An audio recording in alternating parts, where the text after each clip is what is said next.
How to disable in-app purchases on iPhone and iPad. Hey everyone, welcome back to our channel. I am Bimal from Solution Guy. In today's video, I will show you the way on how you can actually disable in-app purchases on your iPhone or iPad. But before we get started with the video, if you are new to our channel, to make sure to leave a like, hit that subscribe button, and without any further ado, let's get started with today's video.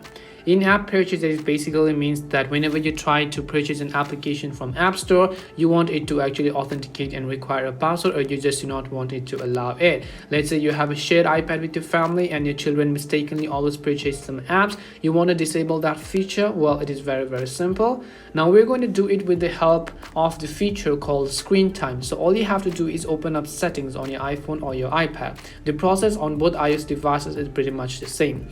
Once you open up your iPhone or iPad, what you have to do is you just need to go into the option called screen time. So what you want to do is go ahead and then select the option that says screen time over here.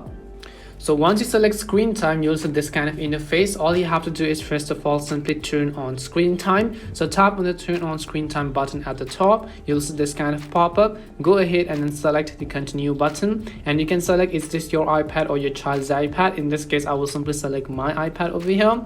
And what you want to do is once we've turned on screen time, you'll see this kind of options. What you have to do is go to this option which says content and privacy restrictions, and as you go to content and privacy restrictions, you want to make sure to simply turn on this toggle on the top right corner. Once you turn on this toggle, what you have to do is again you'll see another option that says iTunes and App Store purchases.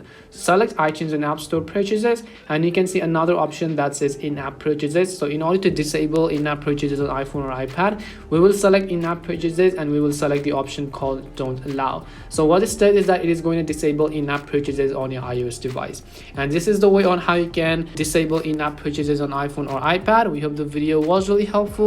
If it did help you, make sure to leave a like and subscribe to the channel. If you have any more questions, queries, or doubts, simply also make sure to leave them down below. Thank you very much for watching till the end of this tutorial, and see you soon in our next video.